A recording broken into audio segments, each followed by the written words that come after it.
కొండ సురేఖని మంత్రి పదవిలో దించాలని, మంత్రిగా ఉంటే ఇటు కడియం శ్రీహరి, నాయని రాజేందర్ ఓడ్చుకోలేకపోతున్నారు అని చెప్పేసి, తర్వాత భద్రకాళి విషయం టెంపుల్లో కావచ్చు, తర్వాత నేను మంత్రికి ఎక్కడైనా వెళ్ళినా కూడా నాయని రాజేందర్ తన పైన లేనిపోయిన ఆరోపణలు చేస్తున్నారని చెప్పేసి, అలాగే కడియం శ్రీహరి అయితే ఏకంగా నల్లికుంట రాజకీయాలు చేస్తున్నాడు. తను నేను మంత్రిగా ఉండడం తనకు ఇష్టం లేదు, సో నా కూతురు ఎమ్మెల్యేకి గెలవలేదు, తన కూతురు అదృష్టం బాగుండి ఎంపీగా గెలిచింది, సో తనకు అదృష్టం లేక తను మంత్రి కాలేడు, నాకు అదృష్టం ఉండి నేను మంత్రి అయినా. మరి కేసీఆర్ హయాంలో కూడా తను మంత్రిగా చేశారు, నేను ఎమ్మెల్యేకి కూడా ఓడిపోయిన సందర్భాలు ఉన్నాయి. మరి ఆ టైంలో ఎవరికి అదృష్టం కలిసి వస్తే ఆ టైంలో అది అవుతారు.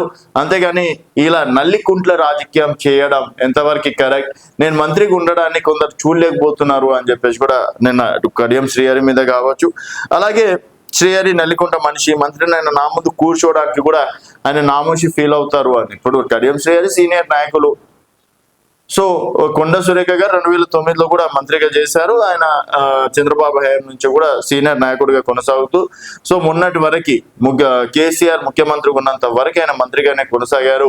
ప్రస్తుతం కొండ సురేఖ ముందు కూర్చోవడానికి మాత్రం మామూలుగా ఫీల్ అవుతున్నారు అని చెప్పేసి కూడా చెప్పడం. తర్వాత గతంలో కూడా 2-3 ఎమ్మెల్యేలతో కూడా కొండ సురేఖ మధ్య పొత్తన లేకపోవడం. సో ఈ మధ్య కాలంలో అయితే కొండ సురేఖ పైన అంటే మంత్రి పదవి నుంచి దిగిపోతుంది, సో మంత్రిగా క్యాన్సిల్ చేసేస్తుండ్రు, ఇతరులకు అవకాశం ఇస్తున్నారు అని చెప్పేసి కూడా లేనిపోని పుకార్లు పుట్టించింది కూడా ఇటు కడియం శ్రీహరి, నాయని రాజేందర్ అని చెప్పేసి కూడా ఇండైరెక్ట్ గా చెప్పడం అనేది జరిగింది.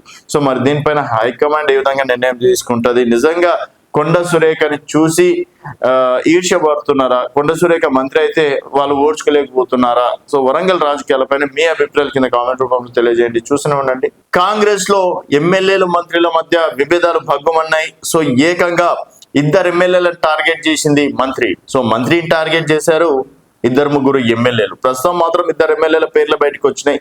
ఇదే అంశం పైన టీపీసీ చీఫ్ మహేష్ కుమార్ గౌడ్ గారు కూడా ఏదైనా ఉంటే అంతర్గతంగా మాట్లాడుకోవాలి, పార్టీ వ్యవహారాలు కావచ్చు, ఎమ్మెల్యేలు మంత్రులు ఏ విధంగా బహిర్గతంగా మాట్లాడుకోవాల్సిన అవసరం ఏముందని చెప్పేసి కూడా ఎక్కువ తక్కువ మాట్లాడితే క్రమశిక్షణ చర్యలు పాల్పడతామని చెప్పేసి కూడా నేను పిసిసి చీఫ్ గట్టిగానే వార్నింగ్ ఇచ్చారు. సో ఎవరా మంత్రి, ఎవరా ఎమ్మెల్యేలు అనేది ఒకసారి చూసుకున్నట్టయితే వరంగల్ వేదికగా, సో మరి దీనిపైన హైకమాండ్ ఏ విధంగా నిర్ణయం తీసుకుంటది, నిజంగా కొండ సురేఖని చూసి ఈర్ష్యపడుతున్నారా, కొండ సురేఖ మంత్రి అయితే వాళ్ళు ఓడ్చుకోలేకపోతున్నారా? సో వరంగల్ రాజకీయాలపైన మీ అభిప్రాయాల కింద కామెంట్ రూపంలో తెలియజేయండి. చూస్తూనే ఉండండి.